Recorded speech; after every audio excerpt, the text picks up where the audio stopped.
Hi friends, అందరికీ నమస్కారం. Friends, ఈ వీడియోలో మన యొక్క తెలంగాణ రాష్ట్ర వ్యాప్తంగా ఉన్నటువంటి కొత్తగా పెన్షన్ల కోసం, చేయూత ఆసరా పెన్షన్ల కోసం ఎదురు చూసేటువంటి లబ్ధిదారులందరికీ రాష్ట్ర ప్రభుత్వం ఇప్పుడిప్పుడే ఊహించని శుభవార్త అయితే ప్రకటించిందండి.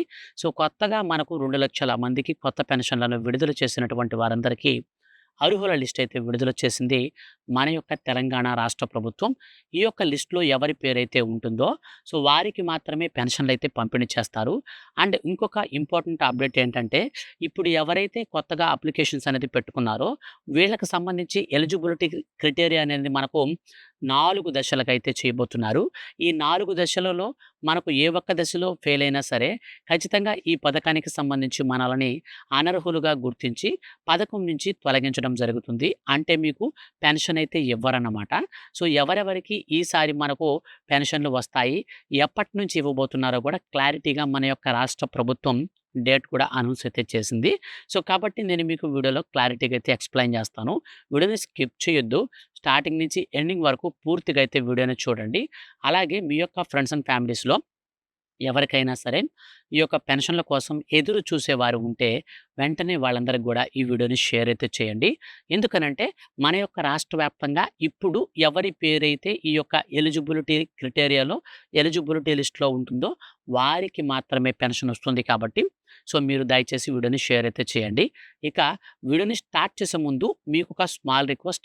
మీరు ఇప్పటివరకు మన ఛానల్‌ని సబ్స్క్రైబ్ చేసుకోకుండా చూస్తూ ఉంటే దయచేసి ఛానల్‌ని సబ్స్క్రైబ్ చేసుకోండి.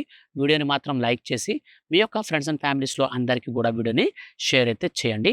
ఇక పూర్తి వివరాలు వీడియోలోకెళ్ళి చూస్తే ఫ్రెండ్స్, మన యొక్క తెలంగాణ రాష్ట్ర వ్యాప్తంగా ఉన్నటువంటి మనకు కొత్తగా చేయూత ఆసరా పెన్షన్ల కోసం ఎదురు చూసే లబ్ధిదారులందరికీ ఇప్పుడిప్పుడే రాష్ట్ర ప్రభుత్వం శుభవార్త అయితే ప్రకటించిందండి.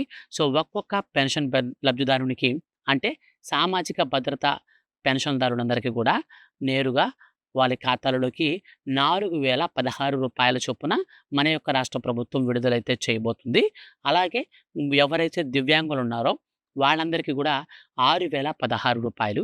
సో, ఈ రూ. 16 అనేది ఎందుకు మనకు విడుదల చేస్తున్నారు అంటే, ఇప్పటికే మన యొక్క తెలంగాణ రాష్ట్ర వ్యాప్తంగా గత ప్రభుత్వం రూ. 2,016 సామాజిక భద్రతా పెన్షన్ల కింద ఇచ్చేవాళ్ళు. అలాగే మనకు దివ్యాంగుల పెన్షన్లకొచ్చేసి రూ. 4,016 ఇట్లాగైతే మనకు వచ్చేటివి. కానీ ఇప్పుడున్నటువంటి మన యొక్క కాంగ్రెస్ గవర్నమెంట్ ఏం చేసిందంటే, పెన్షన్‌లన్నిటిని కూడా భారీగా అయితే పెంచింది. పెన్షన్‌లను భారీగా పెంచి అర్హులు ఎవరైతే ఉన్నారో, సో, వారి ఖాతాలలోకి ఇప్పుడు పెన్షన్‌లయితే విడుదల చేసేందుకు సిద్ధమైతే అయింది. సో, మనకు గతంలో ఈ పెన్షన్ల పంపిణీలో భాగంగా చాలా చాలా అక్రమాలైతే జరిగేవని మన యొక్క తెలంగాణ రాష్ట్ర ప్రభుత్వం అయితే గుర్తించి ఈ యొక్క అక్రమాలకు తావు లేకుండా కొత్త పెన్షన్లను మంజూరు చేసి ఈ కొత్త పెన్షన్లను నేరుగా అర్హుల యొక్క ఖాతాలలోకి విడుదల చేసేందుకు కొత్త ప్రణాళికలు అయితే సిద్ధం చేసింది. ఈ కొత్త ప్రణాళికలలో భాగంగా నేరుగా ఎవరైతే అర్హత సాధిస్తారో వారికి మాత్రమే పెన్షన్లు అనేటివి ఇవ్వడం జరుగుతుంది. మిగిలిన వారికి పెన్షన్లు అయితే రావన్నమాట. సో, వీటికి సంబంధించి మనం క్లియర్గా ఒక్కొక్కటిగా వన్ బై వన్గా చూసుకున్నట్లయితే మన యొక్క తెలంగాణ రాష్ట్ర వ్యాప్తంగా ఎవరైతే సామాజిక భద్రతా పెన్షన్ లబ్ధిదారులు ఉన్నారో వాళ్ళకి ఇచ్చేటువంటి పెన్షన్‌ని కూడా మనకు పెంచడం జరిగింది. ఇప్పుడు గత మనకు 10 ఏండ్ల కాలంలో చూస్తే మనకు ఇప్పటి వరకు కొత్త పెన్షన్‌లను మంజూరు చేసిన దాఖలాలు లేవు. ఈ నేపథ్యంలోనే రాష్ట్ర ప్రభుత్వం ఈ యొక్క కొత్త లబ్ధిదారులు ఎవరైతే ఉన్నారో వాళ్ళలో 2,00,000 మందికి కొత్తగా పెన్షన్‌లనైతే మంజూరు చేస్తూ ఉత్తర్వులు జారీ చేసింది. దీనికి సంబంధించి మన యొక్క మంత్రి సీతక్క గారు ఏం చెప్పారంటే, ఎవరైతే అర్హులున్నారో వారికి అత్యంత పారదర్శకంగా, అవినీతికి తావు లేకుండా నేరుగా వాళ్ళకి పెన్షన్‌లయితే అందిస్తామని ప్రకటించడం జరిగింది. సో, మన యొక్క రాష్ట్ర వ్యాప్తంగా ఎవరైతే ఇప్పుడు కొత్తగా పెన్షన్‌లకు అప్లై చేసుకున్నారో వారి యొక్క ఎలిజిబిలిటీ క్రైటీరియాని రాష్ట్ర ప్రభుత్వం 4 దశలుగా చెక్ చేస్తుంది. ఈ 4 దశలలో మొట్టమొదటిది మనం తెలంగాణ రాష్ట్రానికి సంబంధించిన వారమా కాదా అని చూస్తుంది. సో, ఫస్ట్‌దొచ్చేసి మనం తెలంగాణ రాష్ట్రానికి సంబంధించిన వారమైతే సరిపోతుంది. ఇక రెండో పాయింట్ వచ్చేసి మనకు సంబంధించినటువంటి రేషన్ కార్డులో ఎవరైనా ప్రభుత్వ ఉద్యోగులున్నారా? లేదా ఇన్‌కమ్ టాక్స్ కట్టేవారున్నారా? సో, ఈ కేటగరీ కిందైతే చూస్తుంది. ఈ కేటగరీలో మనం ఎలిజిబిలిటీ గనక సాధిస్తే ఎటువంటి ప్రాబ్లమ్ లేదు. ఇక మూడోదిగా చూస్తే మన కుటుంబంలో ఎవరికైనా ఆల్రెడీ చేయూత, ఆసరా పెన్షన్‌లు వస్తున్నాయా అని చూస్తారు. మన కుటుంబంలో ఆల్రెడీ చేయూత, ఆసరా పెన్షన్ వస్తూ ఉంటే, మళ్ళీ తిరిగి మన కుటుంబంలో మరొకరికి పెన్షన్ ఇవ్వరు. ఎందుకనంటే రాష్ట్ర ప్రభుత్వం ఒక కుటుంబాన్ని ఒక యూనిట్‌గా పరిగణిస్తుంది. ఒక యూనిట్‌లో ఒకరికి మాత్రమే మనకు సామాజిక భద్రతా పెన్షన్ అయితే ఇస్తారు. సో, కొంతమందికి ఒకే కుటుంబంలో 2 పెన్షన్‌లు కూడా వస్తాయండి. ఈ 2 పెన్షన్‌లనేది ఎటువంటి సందర్భాలలో ఇస్తారు అంటే, మన యొక్క రాష్ట్ర వ్యాప్తంగా ఎవరైనా సరే, ఇప్పుడు నేను చెప్పినటువంటి ఈ ఎలిజిబిలిటీ క్రైటీరియాలో ఓకే అయిపోయి, సామాజిక భద్రతా పెన్షన్ తీసుకుంటున్నటువంటి వాళ్ళ కుటుంబంలో ఎవరైనా దివ్యాంగులు ఉంటే వాళ్ళకిస్తారు. లేదా దివ్యాంగులు ఆల్రెడీ పెన్షన్ తీసుకుంటున్న వాళ్ళు కుటుంబంలో ఇప్పుడు ఎవరైనా సామాజిక భద్రతా పెన్షన్‌కి అప్లై చేసుకుంటే వాళ్ళకొస్తుంది. సో, ఈ విధంగా మనకు పెన్షన్‌లయితే పంపిణీ చేస్తారు. ఇక మనకు లాస్ట్ అండ్ ఫైనల్‌దొచ్చేసి ఖచ్చితంగా మనకు బ్యాంక్ అకౌంట్ అయితే కలిగి ఉండాలి. ఈ బ్యాంక్ అకౌంట్‌కి ఎన్‌పీసీఐ మ్యాపింగ్ అనేది ఉండాలి.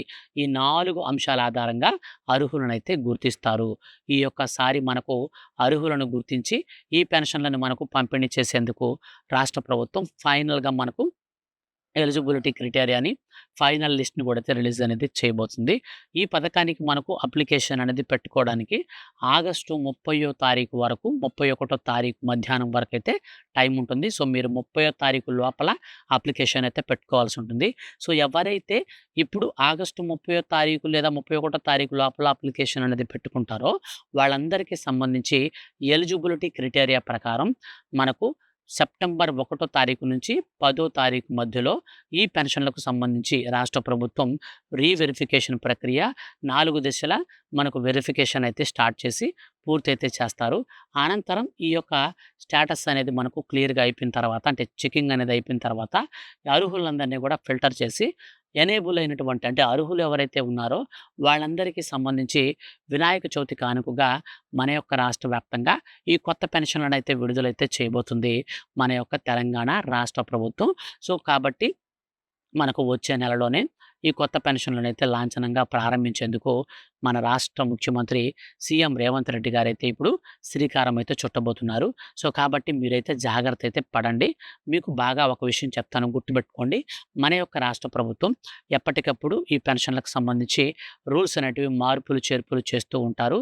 సో, కాబట్టి మీరు ఈ యొక్క ఛానెల్‌ని సబ్స్క్రైబ్ చేసుకొని పెట్టుకోవడం ద్వారా మీకు ఎప్పుడైనా సరే ఏవైనా రూల్స్‌ని మార్చినా సరే మిస్ కాకుండా మీరు ఈజీగా తెలుసుకోవచ్చు. ఇంకొక ఇంపార్టెంట్ అప్డేట్ ఏంటంటే, మన యొక్క రాష్ట్ర ప్రభుత్వం ఈసారి చేయూత, ఆసరా పెన్షన్ లబ్ధిదారుల్లో మొట్టమొదటిగా ఎలిజిబిలిటీ లిస్ట్‌లోకి వచ్చేది మహిళలకైతే ప్రాధాన్యత ఇస్తారు. మహిళల తర్వాత దివ్యాంగులకైతే ఇస్తారు. దివ్యాంగుల అనంతరం మనకు మిగిలినటువంటి బీడీ టేకేదార్ గానీ, లేదా ఎవరైనా కార్మికులు గానీ, మరి ముఖ్యంగా చర్మకారులు గానీ, ఇట్లాంటి వారు ఎవరైతే ఉన్నారో డప్పు కళాకారులు వీళ్ళందరూ, సో, వీళ్ళందరికీ తర్వాతైతే ఆపర్చునిటీ ఇస్తారు. కానీ ఫస్ట్ ప్రయారిటీ మాత్రం మహిళలకైతే ఉంటుంది. మహిళల తర్వాతే నెక్స్ట్ మనకు కేటగిరీ అయితే వేరే కేటగిరీకి అయితే పెన్షన్లు ఇస్తారు. ఈ విధంగా మన యొక్క తెలంగాణ రాష్ట్ర ప్రభుత్వం మనకు ఈ నెలాఖరులోపు ఎవరైతే పెన్షన్‌కి అప్లై చేసుకుంటారో వాళ్ళకి నేను చెప్పినట్టుగా మీరు ఈ 4 అంశాల పరంగా ఎలిజిబిలిటీ సాధిస్తే చాలు, మీకు ఆటోమేటిక్‌గా ఈ యొక్క స్కీమ్‌కి సంబంధించి మీకు బెనిఫిట్ అయితే ఉంటుంది. అయితే వీటికి సంబంధించి ఏవైనా మార్పులు, చేర్పులు గనక చేస్తే మాత్రం ఖచ్చితంగా నేను మీకు వీడియో చేసి తెలియచేస్తాను కాబట్టి ఛానెల్‌ని సబ్స్క్రైబ్ చేసుకొని ఫాలో అవుతూ ఉండండి. అప్పుడు మీకు ఏ చిన్న అప్డేట్ వచ్చినా సరే మిస్ కాకుండా ఎప్పటికప్పుడు మీరు ఈజీగా తెలుసుకోవచ్చు. Thank you for watching.